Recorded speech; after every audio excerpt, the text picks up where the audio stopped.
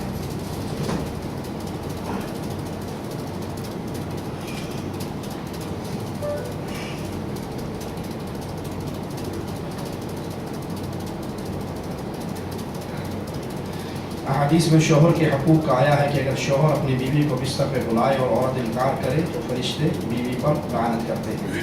اسی طرح اگر عورت کی خواہش اور وہ آدمی کو اپنی خواہش پوری کرنے کے لیے بلائے اور شوہر نہ مانے تو اس کا کیا حکم ہے؟ اور عورت اپنی خواہش پوری کرنے کے لیے غلط کام میں چلی جاتی ہے جیسے زنا وغیرہ, تو اس پہ گناہ کس کا ہے؟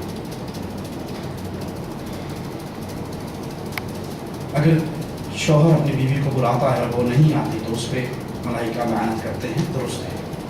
اسی طرح مرد کو بھی اپنی بیویوں کا خیال رکھنا چاہیے, احترام کرنا چاہیے اور ان کے حقوق پورے کرنے چاہیے. اگر کوئی عورت یہ سمجھتی ہے کہ اس کا خاوند میڈیکلی ویک ہے اور وہ اس کا حق ادا کرنے کے قابل نہیں ہے تو اس بنیاد پہ وہ طلاق بھی لے سکتی ہے.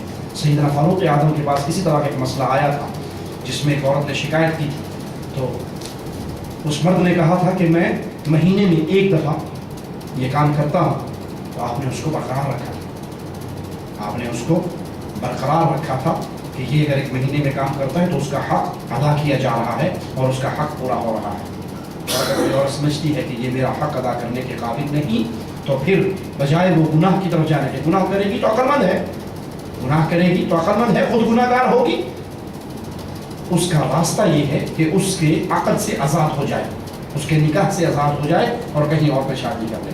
لیکن اگر وہ زنا کے راستے پہ جائے گی اور اپنے دل میں شیطان اس کو یہ تسلی دے دے کہ چونکہ تیرا خامن تیرا حق ادا نہیں کرتا تو لہٰذا گناہ خامن کا ہوگا اور میں کہیں اور اپنی ضرورت پوری کر لوں، تو نہیں، قطعا نہیں، یہ عورت خود گناہ گار ہے، کیونکہ اسلام اس کو زنا کی نہیں شادی کی اجازت دیتا ہے، اور اگر یہ سمجھتی ہے کہ اس کا خامن اس کا حق ادا نہیں کر سک رہا تو اس کے نکاح سے آزاد ہو جائے، خلا لے لے اور کہیں اور پہ شادی کر لے۔ شوہر پر بیوی کے کیا حقوق ہیں؟ کھانے پینے کے علاوہ مہربانی کرتے وعدے کریں۔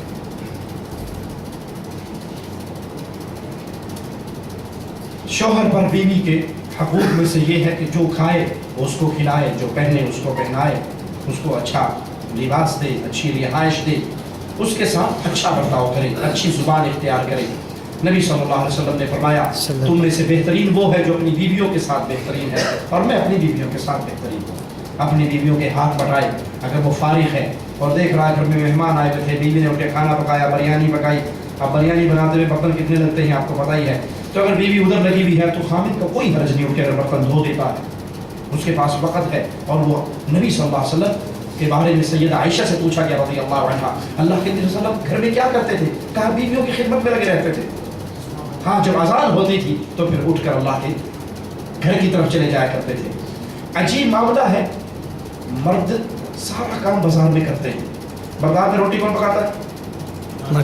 جی آواز نہیں آئی، بیویوں سے لڑکی آئی کیا صاحب؟ بازار میں روٹی کون پکاتا ہے؟ بازار میں کپڑے کون استری کرتا ہے؟ دھوتا کون ہے؟ جوتی پالش کون کرتا ہے؟ سلائی کون کرتا ہے؟ اور اگر یہی یا ان میں سے کوئی ایک کام گھر میں کر لے تو کیا بولتے ہیں؟ ہاں میں رن مرید ہوں، کیا جو کرتا ہوں۔ جب تندور پہ کھڑے ہو گئے تو روٹی لگا، تب رن مرید نہیں تھا، جب پیٹ مرید تھا، پیٹ بھرنے کے لیے تو بازار میں تندور پہ روٹی بھی لگ گئی، دھوبی کا کام بھی کر لیا، موچی کا کام بھی کر لیا، اور گھر میں اگر کوئی کہتے کہ چلو بچے کو پجامی پہنا دو ہے۔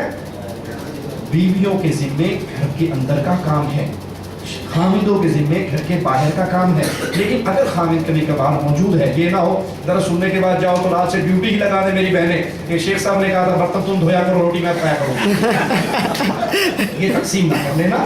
لیکن اگر خامد گھر میں ہے، اس کے پاس ٹائم ہے، تو بیوی کا احساس کرنا چاہیے، ہاتھ بٹا دینا چاہیے، کام کاج کر دینا چاہیے، کوئی حرج نہیں اس میں ثواب ملتا ہے۔ ایک ریال آپ اللہ نام پہ خرچ کرو، جہاد میں خرچ کرو، مسجد بنانے میں خرچ کرو، یتیم کی کفالت پہ خرچ کرو، مسکین کو روٹی کھلانے پہ خرچ کرو، اور وہی ایک ریال اپنی بیوی کے منہ میں لقمہ ڈالو، اللہ جو ثواب آپ کو بیوی کو لقمہ کھلانے پہ دے گا، نہ مسجد بنانے پہ ملے گا، نہ یتیم کی کفالت والے پہ ملے گا، نہ جہاد فی سبیل اللہ والے پہ ملے گا۔ سبحان اللہ۔ اس کا یہ مطلب بھی نہیں ہے کہ ہر جمعرات کو بیگم کو پاڑا مارکیٹ لے کے جاؤ اور وہ جو کہے اس کو لے کر دو، لپسٹک کی اس کو 18 شیشیاں پکڑا دو، اگر مجھے لال رنگ پسند ہے ایک ہی کافی ہے، چل تو لے چل، باقی کی ضرورت نہیں۔ مناسب چیز ضرور اس کو دی جائے، اپنی استطاعت کے مطابق ضرور خرچ کیا جائے، حدود و قیود میں رہ کے، نہ حدود اس طرح توڑو کہ ڈنڈا اس کے سر پہ رکھو 24 گھنٹے، اور نہ اس طرح آزاد چھوڑو کہ آپ فجر کی نماز پڑھ کے سو گئے اور بیگم نے اٹھ کے 11 بجے پڑھی تو کوئی پوچھنے والا نہیں ہے۔ اللہ کی شریعت پہ خود بھی عمل کرو اور اپنے گھر والوں سے بھی کرواؤ۔ محترم حضرت، ہمیں کسی ایک مسلک پر چلنے کی تلقین کی جاتی ہے۔ اگر میں شافعی مسلک سے ہوں اور اپنے بچے کو شافعی تعلیم دیتے ہوئے درمیان میں ہی کسی وجہ سے وہ حنفی استاد کی زیر نگرانی آ گیا اور اس کی عادت دیکھ کر حنفی اور عادت شافعی ہو گئے تو یہ بات قابل تسلیم ہے۔ امت میں یہ تقسیم نہیں ہونی چاہیے، ہم سب کے سب محمد الرسول اللہ صلی اللہ علیہ وسلم کی اتباع کرنے والے ہیں۔ امام شافعی حدیث رسول دے دیں سر آنکھوں پہ، امام ابو حنیفہ حدیث رسول دے دیں سر آنکھوں پہ، امام مالک حدیث رسول دے دیں سر آنکھوں پہ، امام احمد حدیث رسول دے دیں سر آنکھوں پہ۔ ہمارا مقصد حدیث رسول اور سنت رسول اللہ صلی اللہ علیہ وسلم پہ چلنا ہے۔ کسی کو پابند نہیں کیا جا سکتا کہ آپ امام شافعی جو کہیں صحیح ہو یا غلط، آپ کے ذمہ صرف شافعی فقہ کو ماننا ہے۔ امام احمد جو کہیں غلط ہو یا صحیح، آپ کے ذمہ صرف ان کو ماننا ہے۔ بھائی ہمارے ذمہ صرف اتباع محمد الرسول اللہ کا حکم ہے، اطیعوا اللہ و اطیعوا الرسول کا آرڈر ہے۔ فَإِن تَنَازَعْتُمْ فِي شَيْءٍ فَرُدُّوهُ إِلَى اللَّهِ وَالرَّسُولِ۔ اختلاف کی صورت میں فیصلہ کن ہستی محمد کریم صلی اللہ علیہ وسلم ہے، لیکن اگر ان ائمہ کے ذریعے ہمیں اقوال ملتے ہیں ایسے مسائل میں جس کے جن مسائل میں ہمیں حدیث کا علم نہیں، قرآن کی آیت کا علم نہیں، تو یہ ائمہ اسلام کے گلشن کے پھول ہیں۔ اسلام کے گلشن کے پھول ہیں، انہوں نے اسلام کی خدمت کی ہے۔ ہاں اگر کسی امام کی بات ٹکرائے گی محمد کریم صلی اللہ علیہ وسلم سے تو ابو حنیفہ کی بات چھوڑی جا سکتی ہے، مالک کی چھوڑی جا سکتی ہے، احمد کی چھوڑی جا سکتی ہے، شافعی کی چھوڑی جا سکتی ہے رحمہم اللہ، لیکن ابو القاسم محمد رسول اللہ کی بات چھوڑی نہیں جا سکتی۔ سبحانک و بحمدک اشہد ان لا الہ الا انت استغفرک۔ اللہ جزاک خیر دے شیخ صاحب کو، اور آپ سب سے گزارش ہے کہ اب چونکہ سوال و جواب کا سلسلہ ختم ہو گیا اور کھانا لگا دیا گیا ہے اوپر، یہ تیسری منزل ہے، تیسری منزل پہ اوپر لگا دیا گیا ہے، ہمارے ساتھی سب اوپر چلے اور کھانا کھائیں۔ چلے کا کھانا کھا سکتے اور دوسرا اعلان یہ کہ آج شیخ صاحب کی تقریر تھی اور کل پھر جمعہ کی نماز کے بعد شیخ صاحب کا درس ہوگا اور وہ محبت رسول صلی اللہ علیہ وسلم پر ہوگا۔ تو آپ سب سے گزارش ہے کہ کل جمعہ کی نماز کے بعد ہی تشریف لائیں، جس طرح آج آپ نے شرف بخشا، چاہتے ہیں کل بھی تشریف لائیے اور ہمیشہ اور اوپر چلیے، ہاں اوپر والے منزلے پہ کھانا لگا ہوا ہے، چلیں کھانا کھائیں۔ چلا بیٹا پیدا ہونے کے بعد اولاد ہونے کے بعد 40 دن گزرتے ہیں، کچھ لوگ کھلا دے خوشی سے۔ کوئی دن فکس نہیں کرنا چاہیے، یہ 40 دن کو کر دینا ہوگا۔ عقیقے کا دن جو ہے وہی دن خوشی کا ہے، اسی دن کھانا کھلانا چاہیے، عقیقہ کرنا